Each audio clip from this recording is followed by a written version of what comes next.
let's talk about Kohl's department stores. It is the newest major retailer to face boycotts over its Pride Month collection. Just like Target, Kohl's Pride Month collection includes merchandise made for newborns, babies. That's right.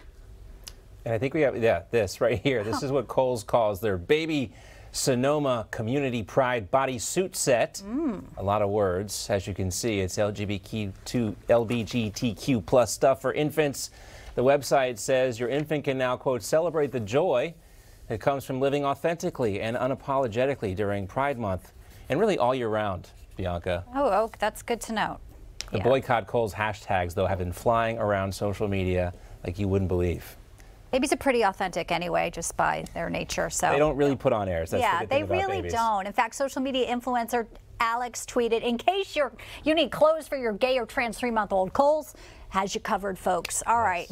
Now, as for Target, a report said it gives millions of dollars to an LGBTQ group that supports kids transitioning without their parents' consent and even focuses on gender ideology and awareness for schools. Get this, K through 12. They want the, all classes to be aware of that. Even math class has to be gender inclusive. Math class, gender inclusive. Yes, exactly. 1 + 1 equals, I don't know, 100 genders. Different shapes, maybe. Yeah. Well, we maybe know why now. Different shapes, geometry. There is a corporate connection, folks. Okay, the group goes by GSLEN. It stands for Gay, Lesbian, and Straight Education Network. And if you go to their site, you can see they list Carlos Saavedra of Target as the treasurer on its website.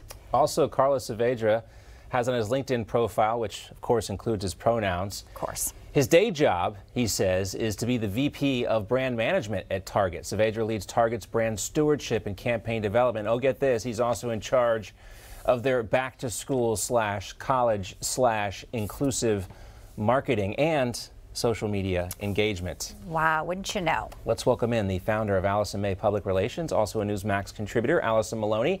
Chrissy Clark is here with us as well. She's a reporter for the Daily Caller and a Newsmax contributor herself. Great to have you both here.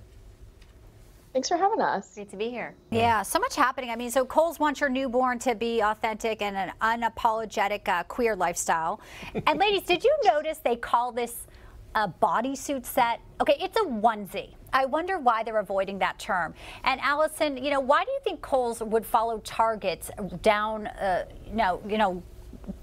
Target first, and they know this is a road to ruin for retail? Yeah, Bianca, you're right. It is a onesie. It is not a bodysuit set. We've had children. We know what onesies are. I don't know if they're just trying to change this up, you know, for marketing and branding. So obviously June is Gay Pride Month. So companies like Kohl's and Target, they've had this in the works and plans for a while.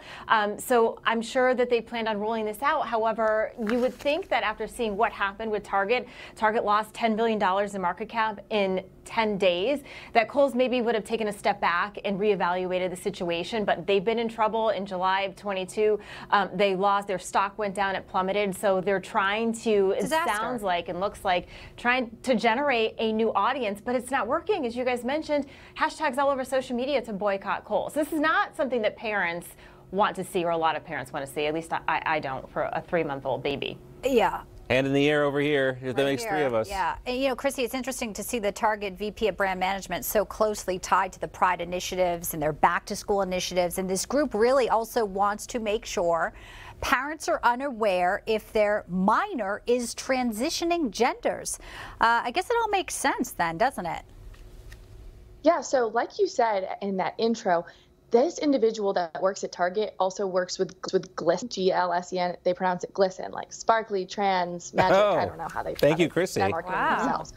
Yes, you're welcome. So the reason that they do this is they're advocating and marketing themselves to young middle school clubs. So they work in tandem with LGBT pride clubs at high school, middle schools. They provide free binders for biological women who believe they want to be men.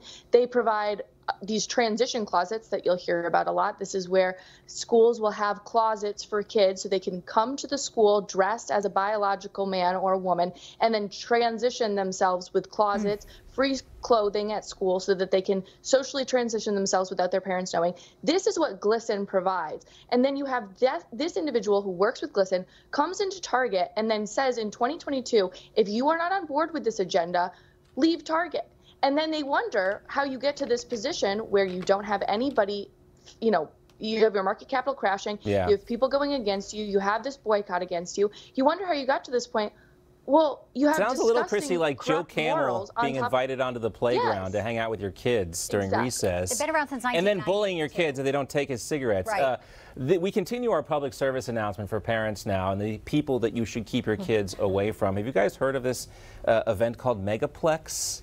It is a furry arts and entertainment convention in Florida. And if you're not familiar with furries, consider yourself lucky. The only reason we know about them is because of Beto O'Rourke.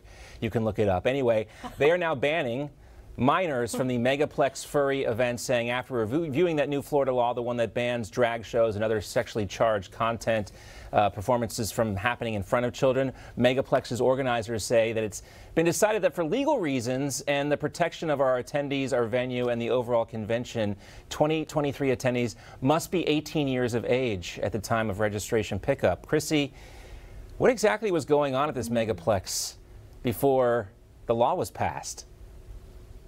Right. Well, what we know about these furry cons and all of that stuff, I actually just dropped a documentary today called Groom, so you can watch groom.dailycaller.com, and it really touches on the subject of anime and the role that anime plays in grooming children. So you start with anime, you start with this cute furry con stuff, and it really does provide a gateway drug on kids to be entering into this space where they can be ultimately groomed sexually, and it's incredibly disturbing.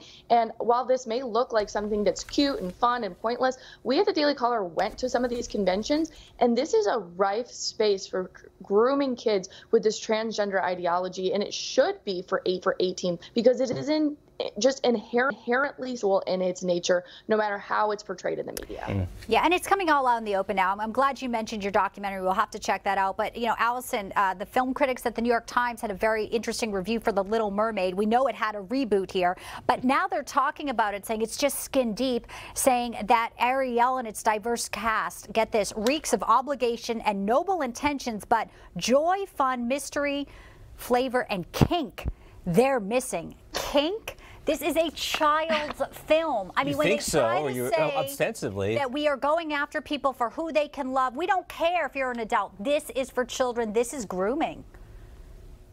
Yeah, it's a children's movie. That writer who wrote the review, Wesley Morris, said that if you Google the definition of kink, it's definitely not a kink in your neck. The definition is bizarre or unconventional sexual preferences or behavior. We are talking about a children's movie that parents want to take their kids to that's wholesome.